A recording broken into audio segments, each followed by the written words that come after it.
Well, good afternoon, David. It's late in the day for us. It is. This is a naked Snack? Yeah, naked drink. Yeah. But we have a gem of a guest because Yes. he has a series of gems is his latest anthology. He has an expanded edition of gems, and then coming out in a few weeks, I think, hidden gems. A lot of gems. Yeah. It's nice. What was the Adam Sandler movie? What do you mean? The Adam Sandler movie where he played a... Uncut Gems. Oh, Thank you, Xavier. Yes, but no, it's interesting. I remember I did not get to see Josh and Sweeney Todd. You did, I think. I did. We can talk about that. It was amazing. And he's just one of the great voices of our time, I think. Yes, and I think he's playing. I will not sit here and have you denigrate his voice with your silly Uncut Gems jokes. No, the funny thing about not denigrating his voice is I want to discuss it with him. I think early on, he might have had to some people, he used too good a voice. That there is a kind of voice that our parents grew up loving that isn't necessarily, to the rock and roll generation, the first kind of voice you love. But I think he has one of the great instruments. He seems to be able to sing anything. Yes. And that's annoying. Yes, let's talk to him about how annoying he is. Okay, ladies and gentlemen, Josh Groban.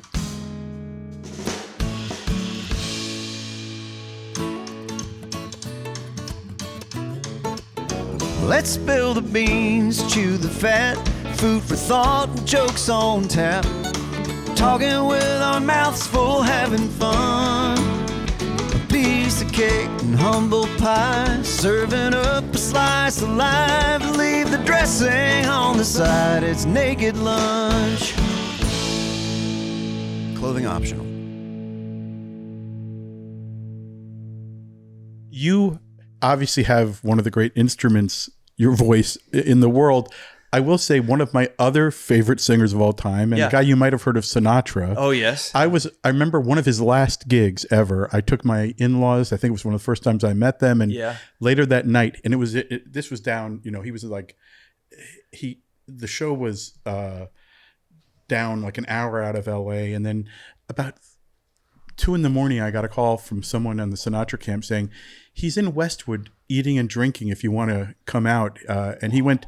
And he was hitting it hard, apparently, at one of his last shows. Sure. And I thought, now he's not keeping that instrument, but it worked for him. He did okay. The crazy thing, I don't know, are we on? Are we starting? Yeah, we were rolling as you entered. I love that. Yes, me too. The crazy thing about singing is that you realize that when you're a student and you're starting out, you're so hyper focused on the physical and the technical, and am I doing the right things? Am I stretching it the right way? Am I drinking the right teas?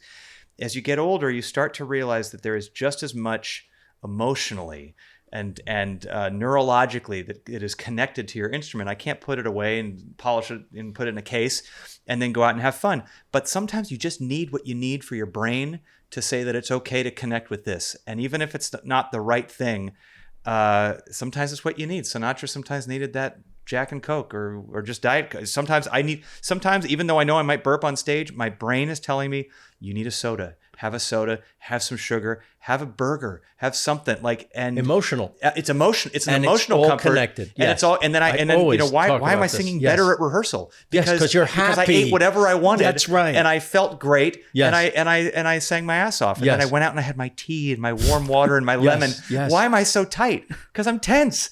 So I think that's something I talk to young singers about too. Is that you obviously don't want to set yourself up for failure, but we're a vessel, and sometimes when you get this right, everything else follows. Starting off with a great lesson, Josh Groban. We already learned. And on that note, that's it. Diet Coke. Well, speaking of young singers, you, to me, will always be a young singer. You're a boy singer still to me. But I grew the beard because I'm just a child. Yeah, exactly. Gravitas. But having worked, this will be my 25th year on the Grammys. I did not work long enough that I was not there the day you, is it a 16-year-old? Yeah, I was 16. The Grammys is where I kind of started, was that rehearsal. I was telling 1999. Phil, can you just tell Phil that story? Sure. I was in high school, and Los Angeles? I was at the Los Angeles County High School. Actually, this predates. Well, actually, let me think about this. Where was I? Yeah, it was actually Los Angeles County High School for the Arts. You're not going to contradict me, Josh. It was 99. You've done your research. I would never doubt. Yeah. I had met David Foster, record producer, legendary record producer, and the person who first discovered me because he long story short, I grew up in Hancock Park, not too far away from here. Really? And rough neck of the woods. Exactly. Yeah. Mean streets. My parents got in there in 84. Right. But yeah, I was working with a voice teacher who was the dad. My parents are not in the business, but I went to elementary school with a kid named Seth Riggs, whose dad, Matt Riggs, whose dad, Seth Riggs, was a vocal coach for the Stars. One of the big ones. One of the taught Michael Jackson and Janet Jackson, Stevie Wonder, Pavarotti, a lot of different people. And so I went over as a Boy Scout, was taking lessons. I was a neighbor. He said, "Come over, I'll give you discounted lessons." One fateful day, David Foster called him and said, somebody's pulled out of an event I'm doing. Who have you got? Who's young? Who's free? Who will come and sing? It was Phantom of the Opera remember Governor Gray Davis all those years ago? It was a big concert for him, and I filled in. And I did that. That went well. I had no idea that he was looking at me for other things. And then 3 weeks later, he said, "Hey, I'm at the Grammys. I'm with Celine. I've written the song called The Prayer that's nominated. Yeah. And Andrea Bocelli is stuck in Germany. And hey, you were great at that thing. Will you come and sing?" And I've told the story a lot, but it's just as I am now entering my 25th year in the business, I always look back at it as this crazy aligning of stars because I turned it down. I said, "David, Andrea's a tenor and I'm a baritone, and that I didn't know. I don't think I'm the right guy for the job." I did not have stars in my eyes. I was not viewing this as like, "David, this is my big break." I was a theater kid. I wanted to do theater. I had my eyes set on going to Carnegie Mellon Theater School. And he called me back and said, I don't think you heard me. Get your ass to the Shrine Auditorium. I'll see you at 3:00. We're faxing you over the lyric now. It's in Italian. Have you ever sung in Italian? Only in my singing lesson. Great. See you there. And so, I just show up with my dad and just kind of, I'm here to sing. Your entourage was my entourage with my dad. No passes. To sing with her on the show? Well, for the rehearsal. For rehearsal? Yeah. Well, exactly. Okay. So, and Andrea Bocelli had just broken out on the scene as the guy, and he continues to be the guy. Yeah. But so the bodyguards are looking at me like, sorry, you're here to sing with, I'm going like, Celine Dion. And so they have me, but the whole thing was just so insane. When you think about this pre-internet, pre-TikTok time where it's just, first of all, the fact that the Grammys were ever at the Shrine is so funny to me. Oh. It might as well be at SoFi Stadium now. I think that was the last year. Yeah, I think it was. Then it went full arena. An intimate, concert, and Madonna's sitting out there, and Steven Tyler's backstage, and Rosie O'Donnell was the host, and just such an interesting time. And I'm on stage, and I'm standing up there for 15 minutes, and they're kind of going, "All right, where's this singer guy that's going to sing with Celine?" I'm going, "No, it's me." "You? All right, whatever. Here's the music." And Celine comes out, and it's just, she had the true entourage. She had 10 people, and her late husband Renee was out there with her. But can we say, I've dealt with every singer over the years because of this, my weird life. Of course. I will say, anybody who loves Celine Dion, and I know you had this similar kind of experience. Yeah. Her voice is unbelievable, but her heart, she might be truly the most, and I'm not just to the writer, to everybody backstage. She is one of the most warm and polite and sweet people you ever could meet. She is doing it the right way when nobody's looking. She is the real deal. And I've certainly met, as I'm sure you have too, a number of people where it's just very different once the lights are off and the doors are closed. Celine is that person, and truly, my own personal experience with her was my first appreciation of that, because she could have been rude at worst or dismissive at best, with a 16-year-old kid who's just there with David, who's there to fill in for her actual duet partner. And keep in mind, you also know, because this is her precious soundcheck time. Right. Also, she also has she's about to sing this song for millions, and this is her 15 minutes on stage to get her sound right and to make sure her stuff is right and her blocking and all that. So I was a nobody. And the fact that she gauged that, David's doing something for this kid. This is a moment for him. And she knew it even before I knew it. To me, I'm going, oh man, this is high. I just want to do my best, and I just want to make sure. And oh my God, that's Celine Dion. Wow. Okay. And I just wanted to do my job. I didn't think it was going to lead to anything else. I just knew in that moment I had to sing this song as well as I could. Celine knew. Had you memorized it? No, because I'd gotten the sheet music about 3 hours prior, and so you're reading it. I have a printed out the fax that he sent me to my parents' house. Yeah, was crumpled up in my hand, shaking. Your sweaty hand. My sweaty hand. and I'm guessing she knows the song. She knows it, of course. She knows it, and it was probably also on a prompter. Okay. But I had no experience with things like prompters, so I still was clutching it in my hand. Great. And and so you can't look at her when you're singing. I'm kind of looking at her, and I'm doing this, and she could see that I was, visibly like just kind of, like an alien. She knew that I had no experience, that I didn't know what I was doing, but I was really. Ignorance is bliss, because I was singing my face off. I mean, I was really going for it. But she saw that I was nervous, so she took my hand and she's like, let's go to the front of the stage. And, she really, with duets, you can really feel when the person is with you. Yeah. And that was a situation where she had every right to be a solo artist in that moment. She had her job to do, and I was a fill-in. Sure. And she could have technically been doing a duet with me, but she could have just been focused in her own universe. A lot of other artists at that stature definitely would have done that. And she took her time up there to make sure that I was comfortable, that her hand was in mine. How are you doing, David? Oh my God, he's so good. Tell me about your story. How old are you? And she made it so comfortable for me. And, as far as she knew, that was the last she would ever see me. And she didn't have to be that way. No cameras were on. And she was. And so, yeah, that meant the world to me. It gave me something that I could, kind of a feather that I could put in my cap and feel really great about the day. I didn't expect anything to come from it either, but I at least walked out of there feeling like one of my heroes was as nice as she could be, and that I did a good job. And well, the story I heard was that you did such a good job. I don't know how true this is, but Bocelli was on the fence about, he was a little ill or whatever, about getting on the plane, and maybe you were good enough to get him on the next flight so that he didn't lose his gig. Ken Ehrlich said, buy a suit. Yes.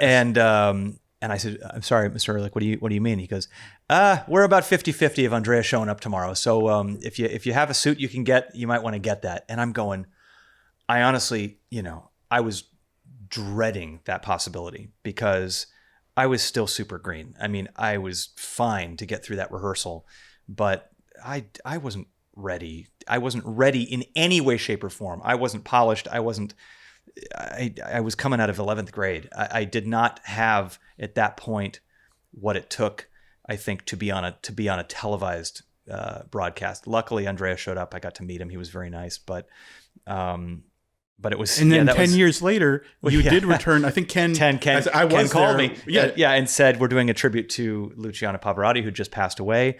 I remember all those years ago when you came to the Grammys to sing with Andrea, and we'd love for you and Andrea to sing the prayer on the telecast in honor of Luciano, who was a friend of Andrea's. And that was the most full circle moment, to sing that song on the actual Grammys with the guy that I stood in for, Fantastic story. Was amazing. And did you stay in touch with Celine? I have stayed in touch with Celine. In fact, she asked me to open for her in Hyde Park right before the lockdown 5 years ago. And so I got to sing there, and she's just continued to be such an inspiration. And did you ever sing with her again? We sang, and then we sang the prayer together on CBS. Oh, I think another thing Ken was producing, possibly. Yeah. Where she had a CBS special. Yeah. And she asked me to come and sing it with her there. So since then, I've sung it with her and with Andrea on television. And this is great. You'll sing it with anybody. I will sing. He's a 1, 2, 3, 4. Yeah.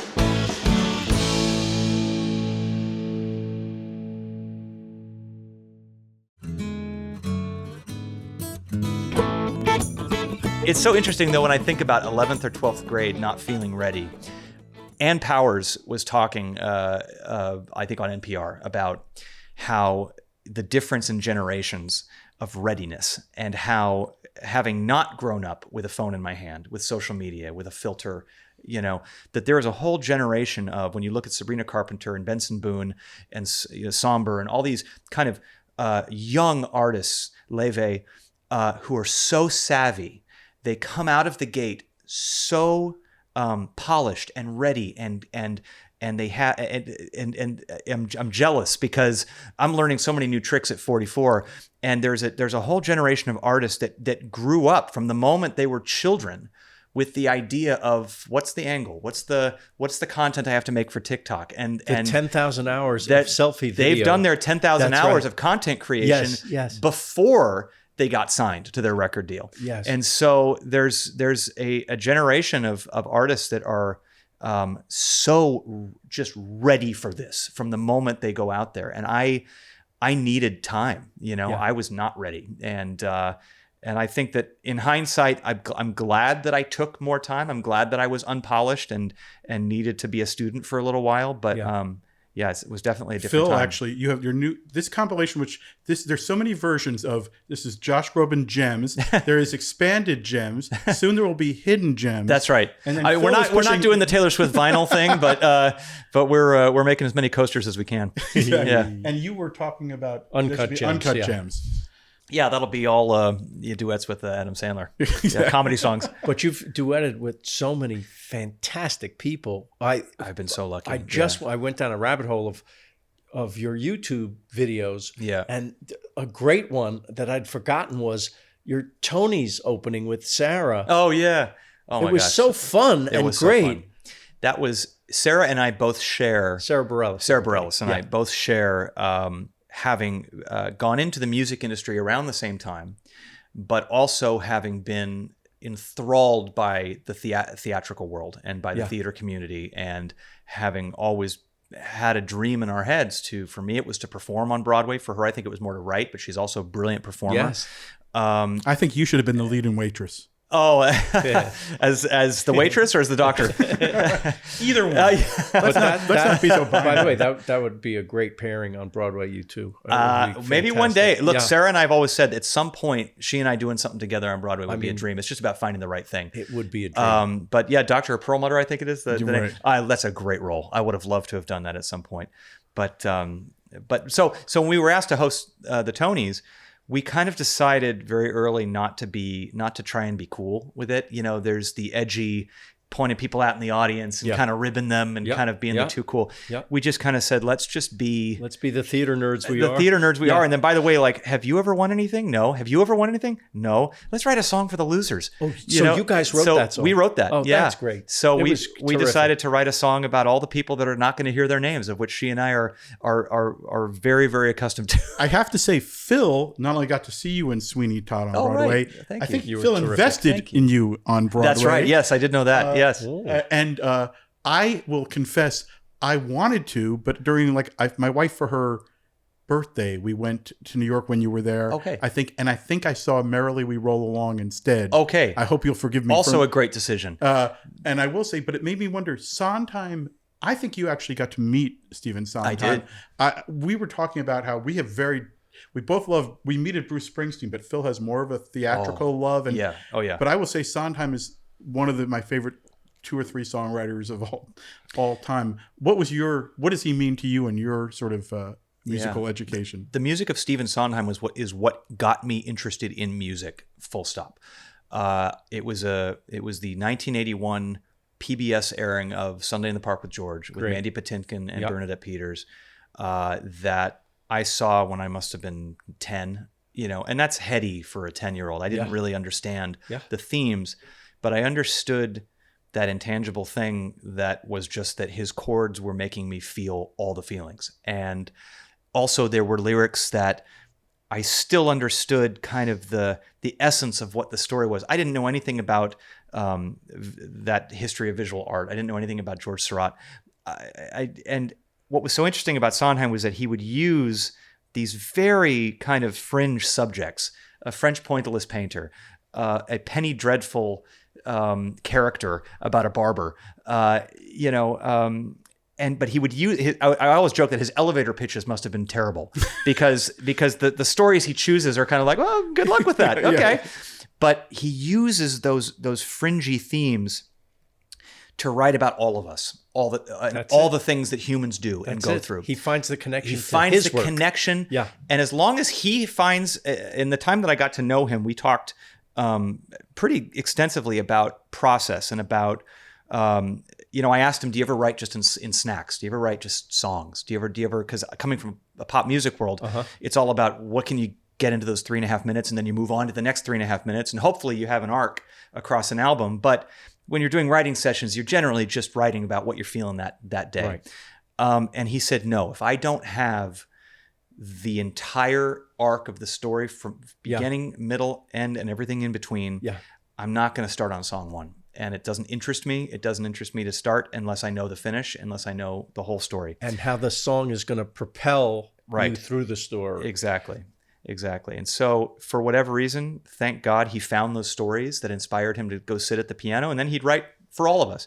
But it was that Sunday in the Park that made me feel my love for Sondheim began, and then my love for using music to tell stories began. And that's when I started to look into all his other shows, and that's when I eventually went and saw Sweeney Todd when I was 12, and Merrily Roll Along when I was 15, and just and on and on and on and on. And signed up for Interlochen Arts Camp because they were doing Sweeney, and I was, so happy to be part of that.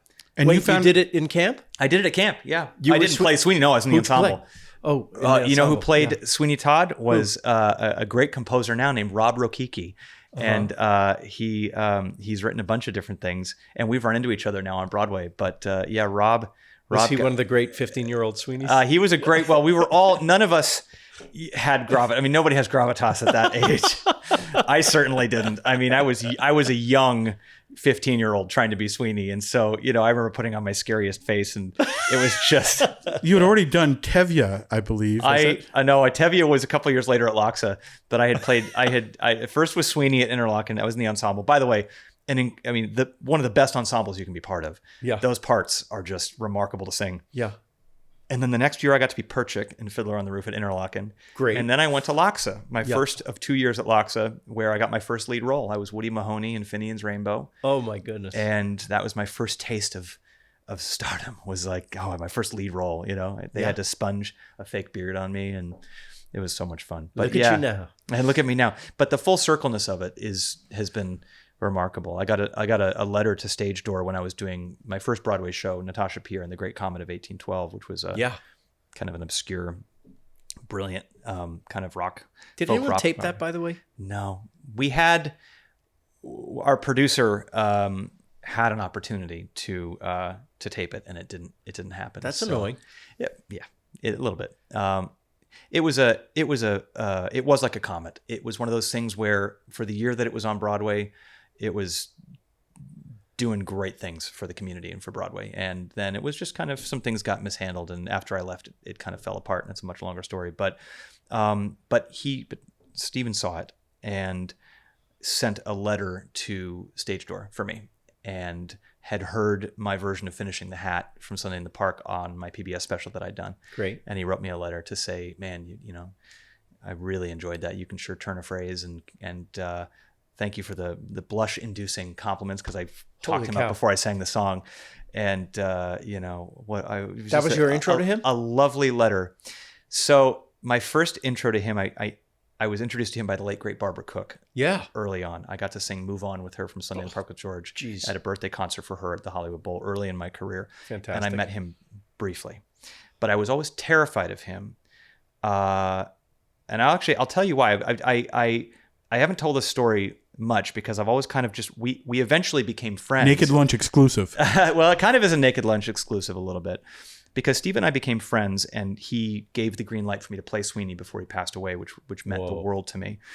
But before that, and I was just a kid who'd just released a debut album. I was interviewed by the New York Times about my influences, and talking, much as I'm talking to you guys, about how much Sondheim's music changed my life. Now, I had a publicist at the time who sent my debut album to Sondheim, and Sondheim wrote a letter back to the publicist saying, thank you very much, best wishes, I really enjoyed it, whatever, and the publicist said, look at this, see, he heard your album. And I'm going, oh my God, this is the greatest day. For a 19-year-old kid, I was just walking on air. Then the New York Times interviews me about you've been shot out of a cannon. What are some of the great moments you've had in your career? And I said, honestly, one of the greatest moments for me was that Sondheim heard my music and was really, he wrote me a letter and I didn't overplay it. I just said that just meant a lot. And the New York Times in their kind of byline wrote, and he's got the ear of Stephen Sondheim or something like that, And so Sondheim wrote a letter to the Times saying, wait a minute. I wrote a letter to support a young artist, as I always do, but I was not giving him my seal of approval, or I was not like endorsing this artist or whatever, which they printed. Oh, shit. And my heart Oh, no. And this is not anything against him because... No, but it's a bit of an overcorrection. In my opinion, it was a bit of an overcorrection. I never brought it up to him, by the way. Yeah. Because This must have happened to him. He was a prolific letter writer. Yes. He after he passed away, so many artists, young performers, students. Yeah. There's an Instagram about the Sondheim letters that he was at his typewriter as much as he was at his piano. Right. And so the idea that he could correct and it was probably just another afternoon for him. Yep. And I had not met him at that point, so it was not, and I don't think he meant it because he was so supportive of young artists. Yeah. I don't think he meant it to be offensive. No, to it was was more about the Times. The Times, hey, you know better than this. Stop writing exactly. Clickbait. Exactly right. That's exactly what he was basically trying to say. But to me, it was, and so I was from that point because, I'm not water off a duck's back with criticism, things like that. I'm sensitive. It was, you can't turn it off. And I was a young, and like I said, I was a young 18, 19. I was not coming out of 10 years of TikTok and knowing how to handle an audience. These things got to me. And so I just kind of from that moment I was like, ooh, whoa, man, I have to be very careful about this hero of mine. I have to love his music. I will, every time I got asked by someone like Barbara Cook to sing for him, it's my pleasure. Of course, I'd be honored. But I was very scared to then like be in the room with him or shake his hand, or I skirted around it. I sang for him once at the Met, didn't meet him. I sang for him at the Bowl. And that was the first time when I sang with Barbara Cook, when he came backstage and I said, Mr. Sondheim, it was just such an honor to sing for you. And that's when I got the Call Me Steve and the hug and that whole thing. But even then, many, many years passed after that. I didn't hear from him. And I thought, maybe this is just one of those things where he can always be somebody that is a hero of mine, but we're not going to be buds, and I'm not going to get that full validation that you always crave. Knows a lot of people. And so that letter to Stage Door, saying all those things and then kind of saying, oh, and welcome to Broadway. Stephen Joshua Sondheim, because that was his middle name, was Joshua. And he said, and then in pen wrote, I was called Joshua until I was 5 or whatever, So I just couldn't believe that. And I told my dear friend, Jason Egan, who's a great producer on Broadway, thank you for connecting him with my Stage Door and all that. And then Sondheim said, and if you ever between shows, come over for a tea. Oh, come. I'd love to have lemonade with you and chat about the show. And so I did. I never got out of makeup quicker than that moment. And I ran over to Turtle Bay and had a 2.5 hour hang with him at his apartment and that's when I got to talk to him about writing and talk about my history and his history. I got to ask him questions and got to really express to him face to face what he meant to me. And none of that other shit, I don't know if he even remembers that he wrote it. Didn't exist. If he did, maybe he was again overcorrecting again to be nice, but it meant the world to me. And then we ended the hang with him saying, and I'm not telling you when I'm going to see the show.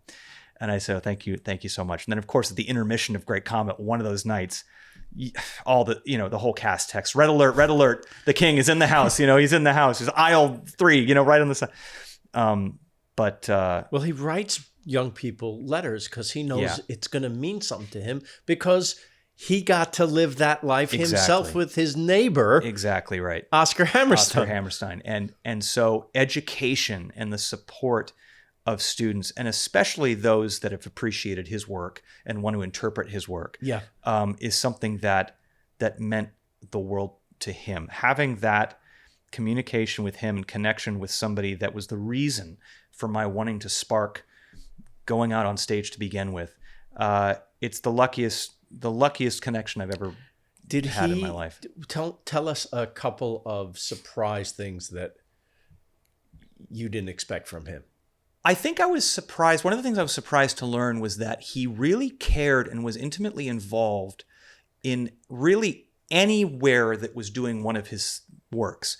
I remember when we were hanging out, he said, "Well, I'm going to Moscow in a couple weeks because they're thinking of putting on I forgot what it was, a Sweeney Todd or something in Moscow, and I'm curious to know what they're going to do with it, And I'm thinking, God, if I'm him, how many licensed productions of if you're one of the greats are hundreds are done every year. So he must have thought, well, that one sounds interesting. It sounds interesting. I'll go to that one. Sounds interesting. He said, and I just saw one in England that was done in a pie shop, and they did it with, and it wound up transferring to off-Broadway, and which I saw was incredible. But he goes, I just loved what they did it. It was just 3 musicians, and I went and I saw it, and I'm thinking, can you imagine if you're doing a production of Sweeney Todd in a pie shop with room for about 50 people, and one of those 50 people it's 49 strangers and Sondheim. But he's a theater guy. He knows that was cool to do. It was cool to do. Yeah, and he was just absolutely tickled pink 40 years later by the productions that were being done, interpreting his work. He was interested in it. By the way,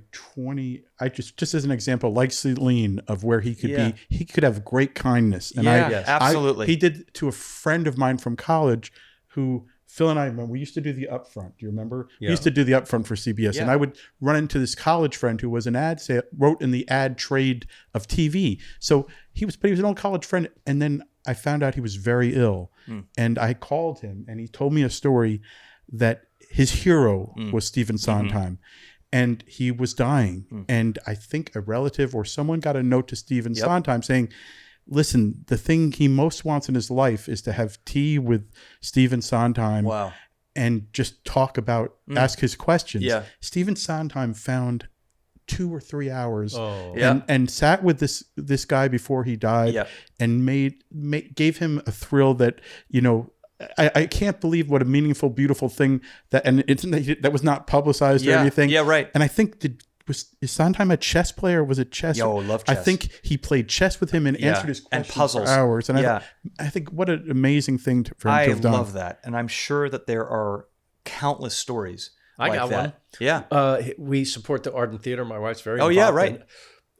And he loved the Ardent Theater, and the Ardent Theater was going to do an evening honoring him, and he said he would come, and he comes, and the electricity goes out in the theater, and they hold that. This is before the curtain even goes up. Yeah.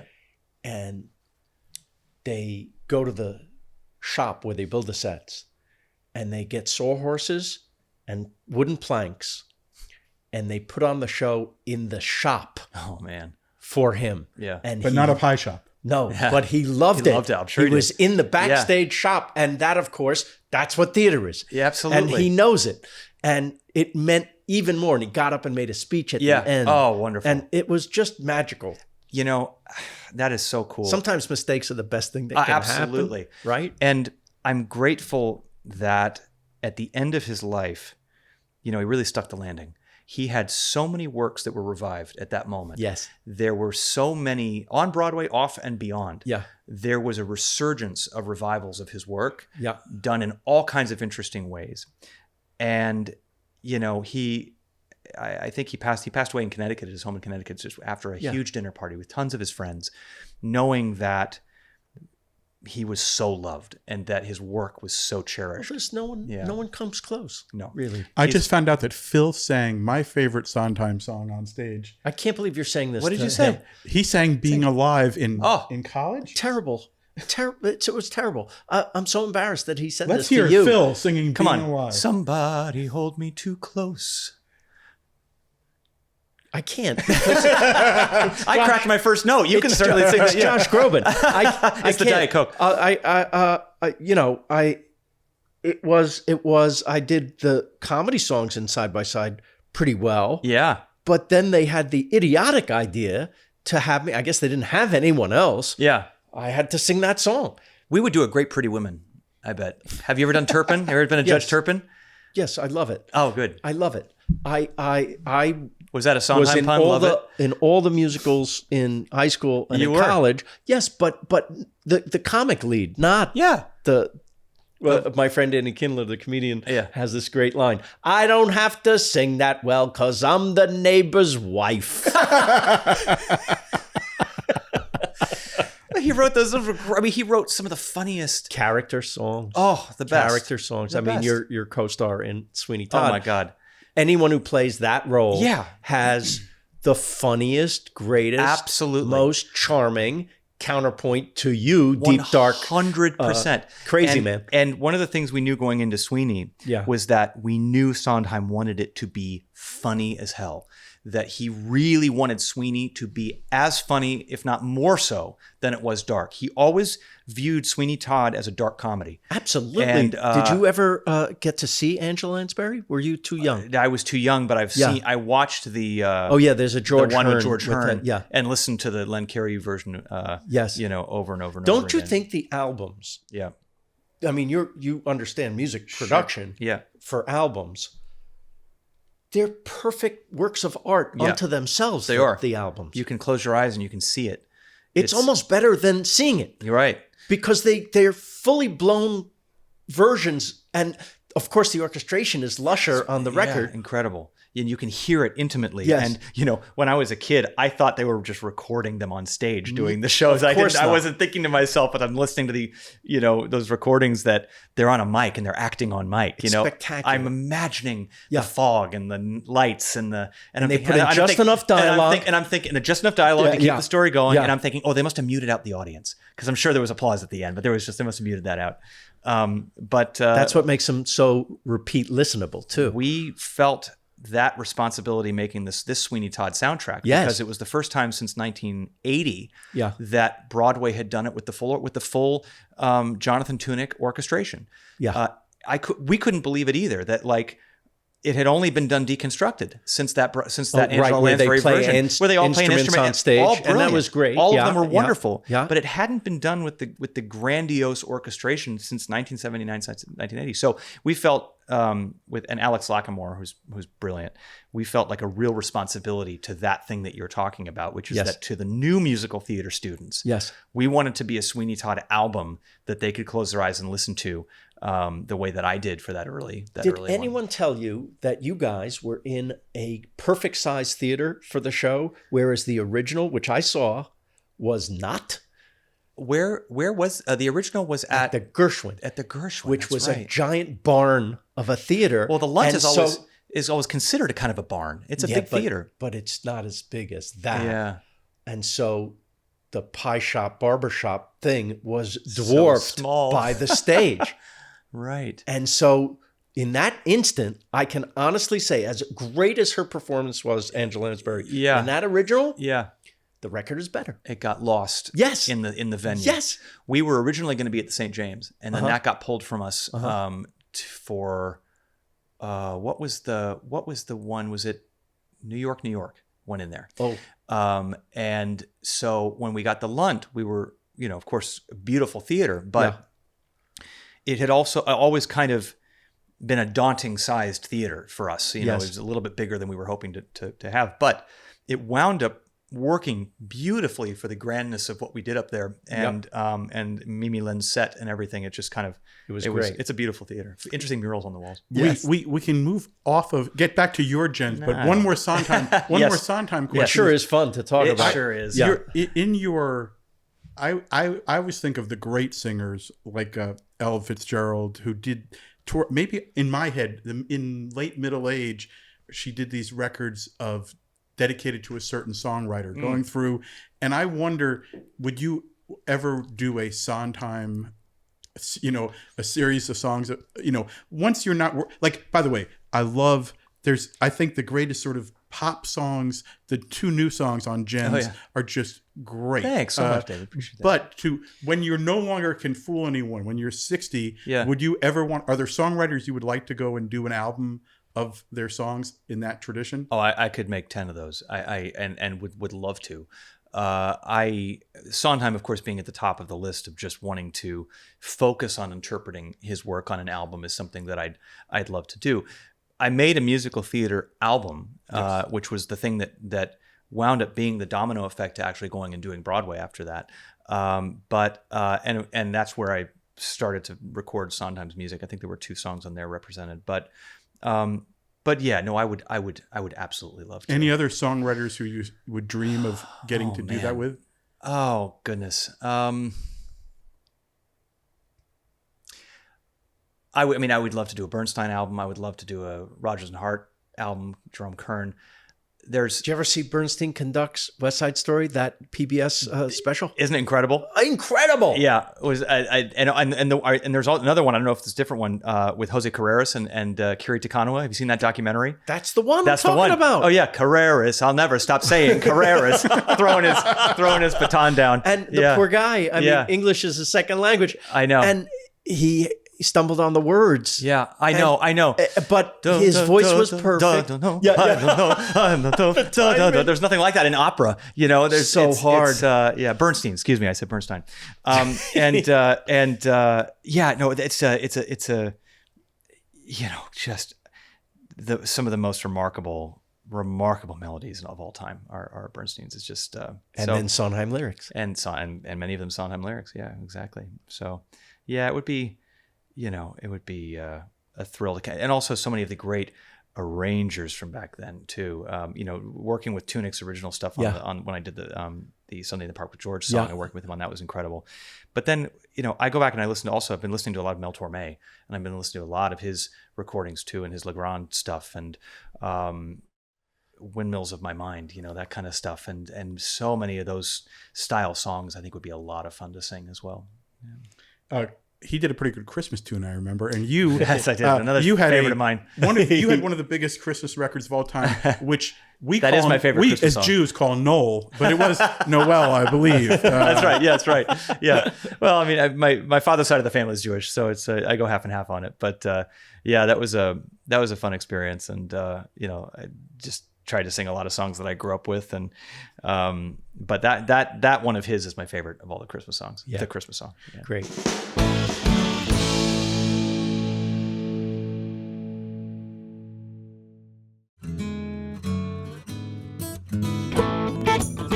And on this Gems record, the 2 new tracks, Be All Right is just one of my favorite. I think it's because, again, you sing arguably too well for a lot of current pop music, but Be All Right is like an example. This is a great song. Can you tell me, I think you wrote it with one of Bruno Mars's key little songwriting team. Phil Lawrence. What was that experience like? Oh, it was great. It was one of the first writing sessions I did kind of after things started to open up after COVID. And, sometimes you write the thing you need to hear before you feel it. And that was a song, and I've said it on stage, that I was not feeling at that time that things were going to be all right. I was in a bit of a depressive place. I just lost my dog. Oh, no. I was in a weird relationship. The COVID was just all around us, and we all just kind of felt like we lost ourselves, which, by the way... And now you feel all right? No, that's the thing. That's the thing. Exactly. No, Phil, exactly. Because, it's one of those songs that I said to myself, when I sing it, I feel better. When I sing it, I'm able to... It's like... it's like that book 10% Happier. Yep. If I can just get enough, that'll be good for me. And so I shelved it for the longest time because I'm thinking, if I just keep waiting for a time when I believe it 100%, I'm never going to release it. I need it for my own whatever little serotonin is hanging on by a thread. It needs food, and this song is food for that. Right. And so I thought, you know what? No time like a moment when I need it really more than ever, and the world needs it. I don't know who's going to listen to it. I don't know who might get a little bit of comfort from it. A lot of people who need it. But I said, you know what? Let's release a song that is a little bit of that bump when I need it the most. Well, when right? you put together, like, I think we might try to get this out right before your Hollywood Bowl performance, which is the 5th and 6th? 5th and 6th of September. Right. And I have to figure out, I'm going to try to go. Oh, great. I have Oasis tickets one night. Oh, so I have to gosh. figure out Yeah, if I can do both. Sure. I will do it. And I sometimes wish that my brother and I had a contentious but brilliant musical partnership. You do have a brilliant brother. I do have a brilliant brother, but we're not contentious, unfortunately. There's no drama still there. time. We love each other. I know there is still time. Well, actually, we have the same birthday 4 years apart, so it was pretty dicey when I was expecting a birthday party and had to go to the hospital instead on my 4th birthday. That's annoying of your parents. To really plan that. annoying. Do you Yeah. understand anything about having a little brother? Yeah, we can talk. If you've seen somebody feed Phil's Yes, show, of course, yes. there's a bit of a history there. I love that. Well, you get it. The question was, when you're putting together a set for, like, the Hollywood Bowl is, I think it's like a home field for you. Does. Yeah. But when you put together a set list, what goes into how you shape a set list? Because you have, again, just sort of, like, to me, I don't know, is Be All Right in the set list? I would think emotionally you need tempo and all that. Sure. How do you construct what you're going to do in a program? Well, it's a great question because, if I'm going on a tour and I know that for the most part, the venues are going to be pretty similar, then you're crafting the night however you want it. You're bringing your own gear, you're setting up your own stage. And so you can kind of craft your own world. You're inviting people into your home every night. When you go into a place like the Hollywood Bowl, or even previously, I just did a week at the Coliseum in Vegas. And that is a place that you are stepping into its history and its walls. And it is your duet partner. The venue is part of your performance because it's that iconic. The Hollywood Bowl, of course, and with another great Phil, the LA Phil, almost as good. Yeah, truly. Somebody feed that Phil too. Yeah, I think they get pizza and Coke in the bag. We spent a long time trying to think about what the right songs would be for that night, because not only does it need to represent, just like you say, you need tempo, you need arc, you need things that move the set list along, but you've also got a huge orchestra, which is, in my experience, even on the best day with the best orchestra, which they are, that's a big ship to steer behind you. It's not just as quick as pointing to your guitarist and moving left and moving right. You don't get to improvise. It's not a lot of improvising. You're really, and Thomas Wilkins, our brilliant conductor, is going to do an amazing job. But I also wanted to think about what songs would work best with them to flow together. So there are a lot of songs that are more symphonic because it's already written. It's written in a way that the orchestra can understand, and I don't want to push the orchestra to have to swing too much into the pop direction. There will, of course, be some pop songs in there that I've done, and Be All Right will be in there. But then you got a lot of musical theater. There's some musical theater. There's some film songs that I've wanted to do for the longest time. We're gonna sing some stuff that I've never done before. How many songs are there in your set list that you have to do every night? I mean, the obvious one. You raised me up. I imagine probably just one. Really just the one. I think that, I have, inexplicably, I have a hit. But do you save that for the encore? Somehow, sometimes I do it as an encore, sometimes I do it before the encores. What's so interesting about that song for me is that, that is a can't leave the stage without doing it song. Although when I did my musical theater album tour, I didn't sing it at all. I only sang the musical theater songs. But that being said, that's because that's a lighters in the air, moment in the show that I have to do it. And having that song in my life was such an interesting surprise. We were not gunning for a hit single. We certainly didn't think a song like You Raise Me Up would be a single or a hit in any way, shape, or form. And it wasn't a hit in the traditional way. It was never on the Hot 100 or anything like that.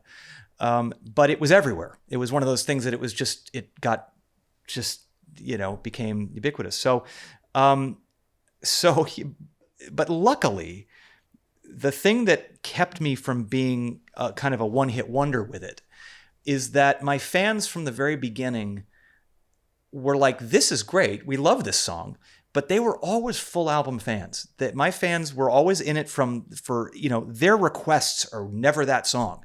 Whenever I go out to them and say, hey, what do you want to hear? Deep cuts. It's the deep cuts. Yeah, it's good. the weird one. It's That's Alla a real Luce fan. del Sole, this weird Italian art song that I am going to be doing that night because they love it so much. Yeah. And the stories that I get from fans have very little to do with that song. And so I feel very lucky that they have continued to nourish longevity for me and a very nuanced and interesting career outside of the song. But I'll tell you, other than that one, which for anybody who doesn't know me is going to know that one out there, what surrounds it is really just whatever journey which we is decided great to take. freedom, because I know freedom. a lot of artists who feel constrained by the 8 they have to do. After that song came out on my second album, and I never had a song like that after that, and continued to sell 10, 15 million after that. So, it was one of those things where, it was nice, but we were never chasing the dragon of what's the next hit, which can lead to all kinds of really, non-intuitive, icky decisions creatively when you're trying to find the copy of the thing that worked best for you. The only thing we've ever wanted to do is just chase the goosebumps, just because that song did it. And I knew that song was an anomaly. The fact that song became big in the world of rap rock and boy bands and things like that was like, this is lightning in a bottle. I'm not ever expecting to find the next one of these. All I can do is try and chase whatever it was I felt when I first sang it. And so that's always been the goal. Is there a Sondheim song that you've yet to record that you're dying to record? Being Alive. Your voice is so perfect. I would for Being Alive. Do you do that in concert? And I'm finally in a full-blown midlife crisis. I can now actually sing the shit out of it. Yeah. If you need some pointers. Listen, and I didn't want to put you on the spot, but I feel like the Phil cut could be something that has an audience. I'm not sure if it's the audience, but no, that's a bucket list song for me. I mean, there's lots of them, but Sending the Clowns is another one. You haven't done it. No, I might do it at the Bowl. Good for you. Yeah, my friend Spencer Stewart did a wonderful arrangement for it. And I hope one of us at least is at the Bowl, because one thing I think, am I available? I love going to the Bowl. One thing and as coming from the rock pop world, because I started out as a journalist at Rolling Stone. I know. One thing I don't love is when there's a rock artist who does it in a very obligatory, okay, you have the strings playing a couple things. Right, sure. I will say an exception was, there are many exceptions, but one of the most amazing was, I think last summer, or maybe it was summer before, I went to see Beck. Oh, yeah. And his father happens to have been Dave Campbell, one of the great string arrangers of all time. Yep. And it was somehow genetically, or he did a brilliant job of fleshing out the music. Well, David has a real knack, and he's found a niche. He can do anything, but where he's really shines, where he really shines is when he works with interesting rock artists, specifically rock. He does it with pop and rap as well, but when he combines rock music and he arranges around great rock songs, it's not obligatory. It's not the throw strings on the Scorpions. It is a not that was obligatory, but you know what I mean. Like it's I could listen to that album and still enjoy it. I love that. Although I will say one of the great examples of elevating the art form was when the late great Michael Kamen did the Metallica S&M album. Right. That was I loved his arrangements around those Metallica songs. That was one of the first times I ever heard the possibilities of what that kind of arranging could do. And Vince Mendoza is another great one. I'm dying to know if you saw the Jesus Christ Superstar. I didn't. I've only seen clips online, but I was out of town. Pretty awesome. I mean, I love that show, and I've seen many iterations of it, and know everybody that was in that show. And and from what I've seen online, it was just transcendent. It was. Have you sung with Cynthia? Never sung with Cynthia. Bucket list. So that has to happen. Would love to, but I'll get on it. I think I might be a little intimidated to sing with Cynthia. No, you would. Now that's a voice that makes you want to do your scales and drink tea beforehand. I've never seen a singer. I've never been so thrilled by. I've been on the stage.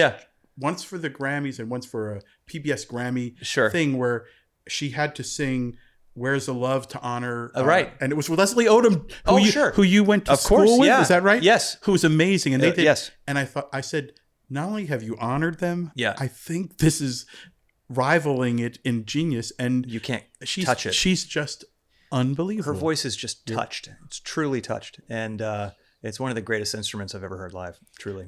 in the rock world, just because that's where I come from, can you name a couple singers who you find to be incredible? Because what's funny is, like, I always say my dad was a Sinatra guy. Yeah, right. And like he would play me his other records, and I would hear great singers, like people who were legendary, from Mario Lanza, Jerry Vale, all these people. Yeah, sure. Sinatra was the first one I felt. I believed what he was singing. Yeah. So I've always had that and some of my favorite singers, technically, I don't know if is Bob Dylan a good singer? No, but I love him. Leonard Cohen, I don't know, but I loved his voice. Are there rock singers who touch you deeply? Yeah, I mean, I had my director in Great Comet, Rachel Chavkin, when I missed a note or had something that was a little off, I said, yeah, but it wasn't perfect. And she said something that stuck with me forever, which is perfect is for assholes. And so when you think about singing, oh my when God. you think about those singers, right? You're thinking about, well, they're not David, technically. You're perfect. I just realized. It's like in the South when you say, bless your heart. It's really an insult. Now you can say to people, my gosh, you're perfect. When I worked a lot in Nashville, and a great old showbiz producer and director who directed you. I know he did. Walter Miller, who did the Grammys. Yeah. Walter said, I'm bringing you down to Nashville. He goes, you just need to know one thing. When they say bless your heart, half the time they mean fuck you, Jew boy. That's exactly. And I said, thanks, Walter. Good to know. It's true. But I feel strongly about what you said about Dylan and others, that the voices that I grew up listening to were not perfect. I honestly, my favorite voice was Paul Simon's. There was something about it that touched my heart. Yeah. I listened to it as a kid, and I would listen to him sing about our country and sing about life and love and loss. Yeah. And there was just something about the way he phrased his words and sang his sweet notes that just was like the human character. It was the humanness in Paul's voice that just absolutely grabbed me. Yeah. And then there were the impressive voices. There was the Steve Perrys and the Freddie Mercury's and Bruce is another one that now you're talking Phil's language. Well, but Bruce, truly, I there is something about his voice. First of all, crazy instrument too. Also a crazy instrument because he can like this, we're not talking, and then he can do Roy Orbison. Absolutely right, totally right. So, Katie. First of all, have you heard Katie Lang's Roy Orbison stuff? Oh yes, it's beautiful, beautiful stuff. She's amazing. Roy is the one.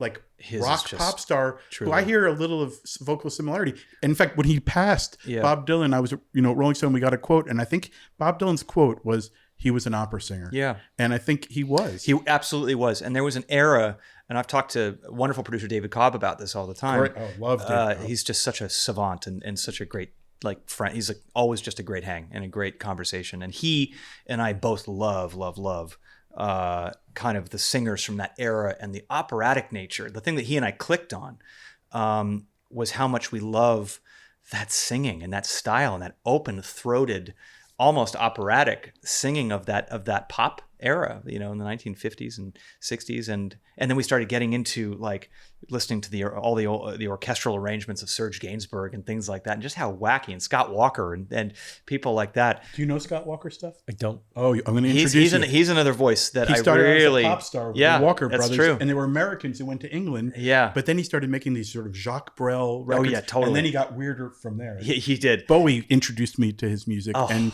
it's amazing stuff. That's the coolest mic drop I've ever heard. He does it every day. That's at least one every time. What a great! I would have that tattooed on me somewhere. Scott Walker, Bowie introduced me to his music. Bowie literally introduced. He just introduced me to the music of Scott Walker. He did introduce me to Little Richard. Cool. He said, Dave, would you like to meet the guy who invented rock and roll? I said, oh yeah, I think that would be good. Oh my God, that wouldn't be bad at all. God. But okay, this is a much worse name drop. Yeah, but a relevant one. Okay, we have a very close mutual friend. I don't know if you know. He wrote the theme song to this podcast. Oh, Brad Paisley. Of course, yeah, sure. Brad, I love Brad. What we always talk about with you is just your comedy chops. Oh. How funny you are. When were you? Because you talk about yourself as almost like a nervous, shy kid. Yep. Were you always funny, or what was the turning point in your comedy rise? My comedy awakening, and some people think you just happened the day you read Kanye. You sang Kanye tweets.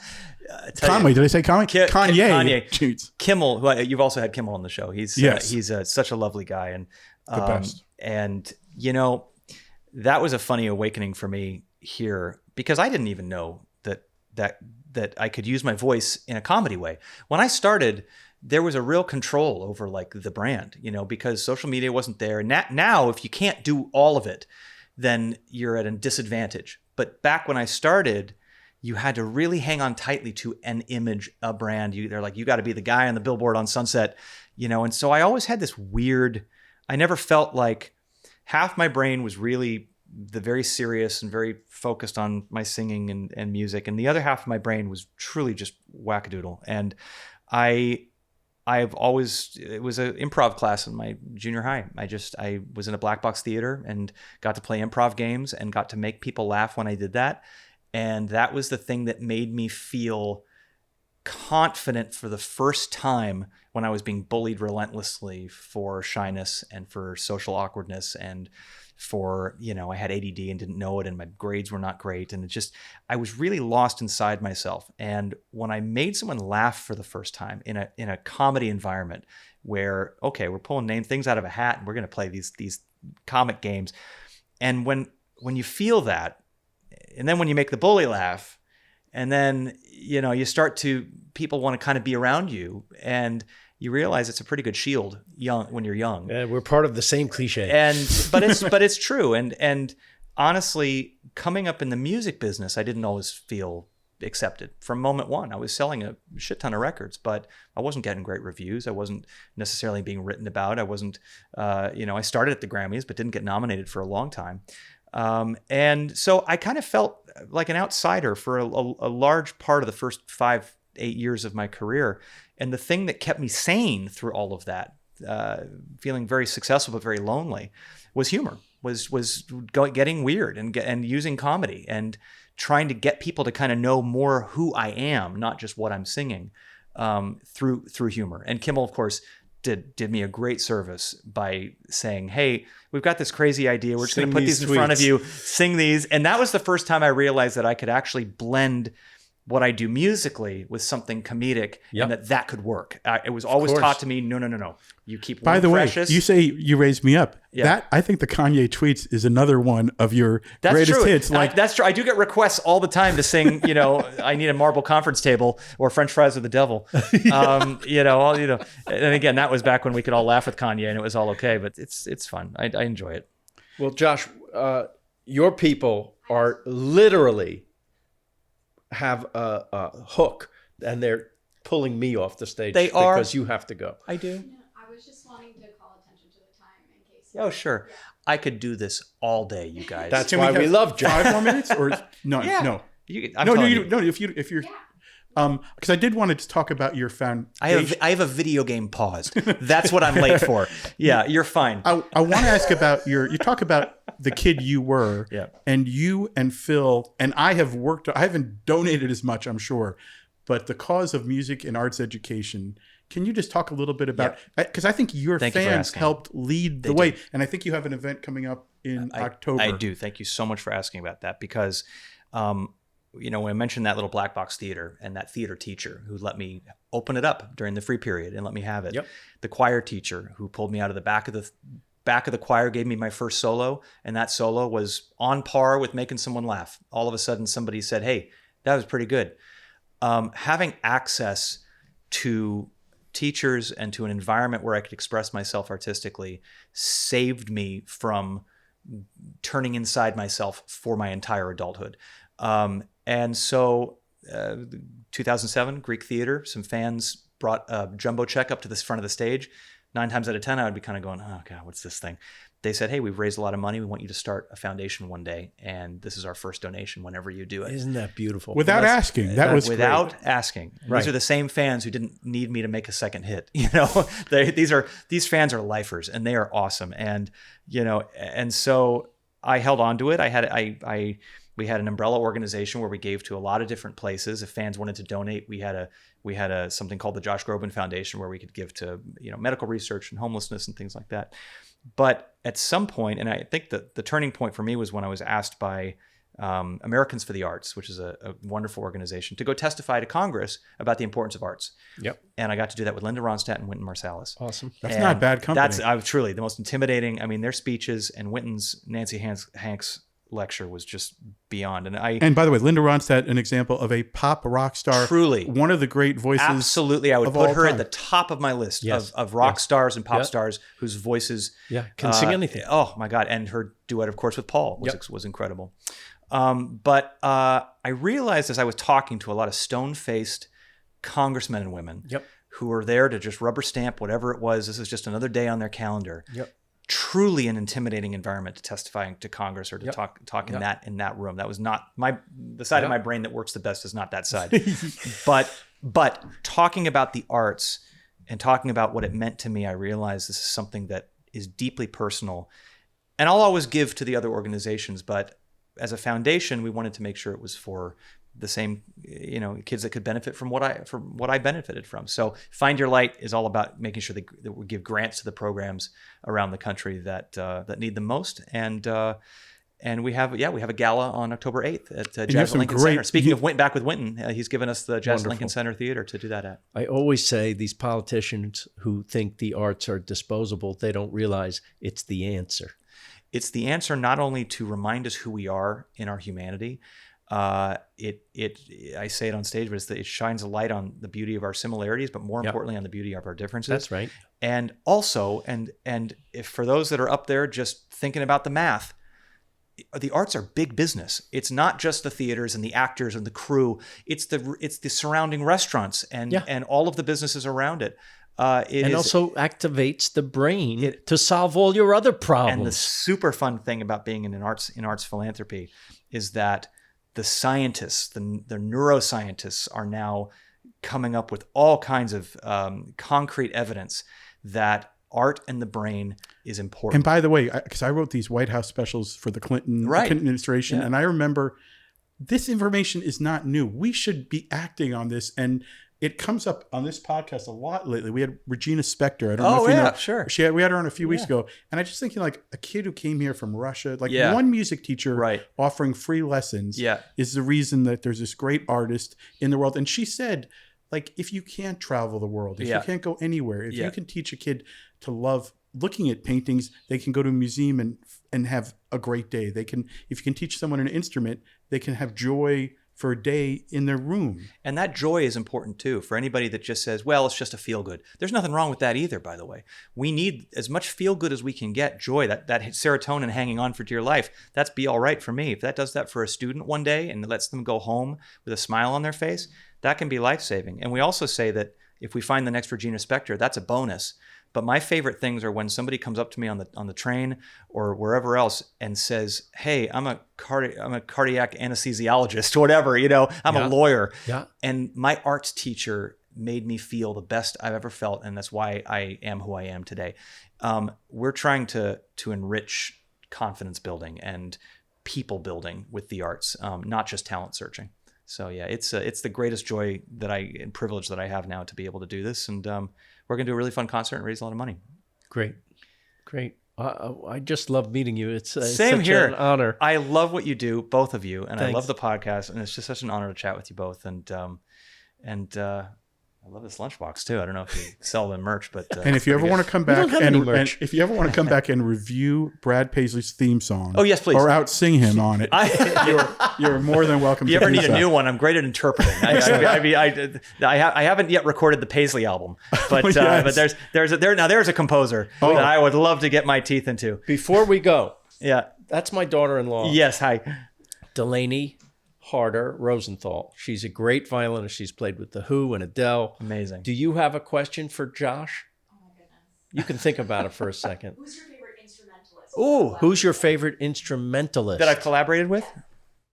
That's a really great question. I love collaborating with instrumentalists. It would be Phil on Jew's harp. Maybe not. Not yet. Yeah. Can we manifest that? Yeah. That would be... Yeah, I'm working on my duet with you. That would be great. Okay. I love them equally musically, but one of the best ones, one of the most fun experiences I ever had was working with the trumpet player Arturo Sandoval. Oh. We recorded together, and the reason for that was it was a music lesson as well as a recording. I went to his house, and he played for me. He's also an extraordinary piano player. He was piano player in Cuba before Cuba told him you have to play trumpet. And he has Oscar Peterson's Bosendorfer piano. And I went to his house and he's just playing. Oscar Peterson is your guy. Playing this piano so brilliantly. And then when we recorded at Capitol, my dad's a trumpet player. So or at least was before he went into, executive recruiting. His mom said, that's no way to make a living. You got to go into the business. But tenor executive recruiting or alto? Tenor, yeah, I think alto, probably alto. But I brought him to the studio and I introduced Arturo to my dad. And my dad was just like a kid. And he was just like, all of a sudden he was 14 again, talking to Arturo. And I've got a video of it and I'll send it to you guys, where Arturo's saying, hey, Jack, you want to see this cool thing I can do on this trumpet? And he's playing his lowest note. It sounds like a tuba. And then he's going, hey, you want to see, check this out. And my dad's going, yeah, I want to see it. And he's going, he's doing the highest note that he can possibly play. And he's saying, where I learned to do that? Dizzy Gillespie taught me how to, And he was telling us all these stories. And I've had a lot of great duets where it's just been a wonderful session. And with Arturo, it was like this life infusion. And he was so cool with my dad. And he taught me so much about the trumpet. And it turned into an enduring friendship. I played with him, and he came out last time. A couple times ago, I played at the Bowl. He came out and played with me. Fantastic. So yeah, that was a good one. Yeah. Are you allowed to say what special guests, or you like surprises when? We're still in the process of confirming some special guests. It might be nobody. We'll see. They're this close to Phil Rosenthal. Yeah, that's right. Are you asking? Because yeah, I got to be in Canada. No special guests guaranteed. By the way, but there may be some surprises. If you want to see a great appearance, are you familiar with Lake Street Dive? I bet I love you Lake are. Street Dive. Yeah, sure. They did the theme song for his Somebody Feed Phil show, unlike Brad Paisley for our podcast. Yes, right. And there's an appearance. Is it Red Rocks, where Phil appears as a live guest? Did you actually come out on Red Rocks with them? I did. During they get requests to play the theme song. Yeah. Because do you know Rachel? Have you met Rachel Price? No, Rachel Brosnahan. No. Rachel Price, who's the lead singer of Lake Street I was thinking Dive. to myself, Rachel Brosnahan is not the lead singer. She's phenomenal, and she can also. So it's one of these people who can sing anything. I just came out and fooled around with them while they sang. That's awesome. And did you taste the live stage? And yes. Did it make you crave it? Yes. Yeah. There's no more of this behind the scenes. Oh, Phil. no. Phil, you might not know this. Phil has been on tour the last couple of years. Several years now. Yeah. He did probably a place, I don't know, maybe it's a stage you've played. Was it the London Palladium a few months back? I played the Palladium, sure. So you're two guys who played. Yeah. You're just two guys who played the Palladium. The difference is Josh has real talent. That's true. No, listen. You know what? It's all subjective. Were there butts in the seats? There were butts. There in the you go. seats. Hey, we're in the same boat. Yeah. I feel exactly the same way you do about laughter making you just have a little bit more of a shield. Yep. I always say it was the only way I could get the boys to stop hitting me, and the only way to get a girl to talk to me. That's right. Yeah. And by the way, the best way that I have to counter my own nerves on stage today, I might go out and start with 2 Serious as a Heart Attack songs, but if I can't joke around with the audience right afterwards, I don't feel like I've set the pH balance of the venue connect where I need it to be. Yes. In order to earn the seriousness of the next stuff that's coming up. The laugh cements you with the. Yeah. I always admire the super serious acts who just go 15 songs in a row without chatting. It's like you go to Radiohead, you go to even Bruce, but he'll go into a story sometimes later on in the night, but he'll just go 1, 2, 3, and he'll go right into the next one. Yes. I've got to banter. I've got to say, all right, hey, what are we doing here? And it's fun for you too. It's fun. It helps me too. So that I started to include some of that into. I haven't written any bits or anything, but it's fun to do. Well, there's another album you can do when you're 60 is Randy Newman. I would like to hear an album of you singing Randy Newman. One of the greatest songs of all time, truly. And we love a Randy Newman song. How about if we're lucky, we hear a Randy Newman song. Talk about the imperfect voice, Tom Waits. Yeah. But the melodies, the whole thing about him is he writes these gorgeous melodies and then sings them like a truck. Absolutely. David Foster gave me an amazing piece of advice early on, which is that because he hears perfect voices all the time. And there are instruments that I listen to and I go, God, I wish I could do that. I wish I could hold that note that way, or I wish I had the control that person has. And David said, because I was a nutcase in those first couple of albums recording with him. I would come in just insecure as all get up. And he'd say, you don't want to be, and it was a little bit like the Perfect is for Assholes comment, but he said, the voice you want to continue having is the one that in a crowded restaurant, in 5 seconds, somebody can say, that's Josh Groban, right? Or that's Tom Waits, or that's whoever. That it's not about acrobatics. It's about having something that is a sound that is uniquely yours. Yes. And hanging on to that. And also, I tell that to students that are about to go into Juilliard and go into vocal programs that are the most esteemed, is that train to be the greatest technician you can, but don't train out the thing that makes you fringe, because the thing that makes you fringe is going to be the thing that makes you a one of one. And so it's like writing. You get as specific as you can get. Yep. And that's where universality is. That's exactly right. Yeah. Well, thank you for being one of one, and thank you for coming to Naked Lunch. It's been my absolute pleasure. You're the best, Jeff. You're Thank the best, you. Phil. Thanks, guys. Naked Lunch is a podcast by Phil Rosenthal and David Wild. Theme song and music by Brad Paisley. Produced by Will Sterling and Ryan Tillotson. With video editing by Daniel Ferreira. And motion graphics by Ali Ahmed. Executive produced by Phil Rosenthal, David Wild, and our consulting journalist is Pamela Chellan. If you enjoyed the show, share it with a friend. But if you can't take my word for it, take Phil's. And don't forget to leave a good rating and review. We like 5 stars, Thanks for listening to Naked Lunch, a Lucky Bastards production.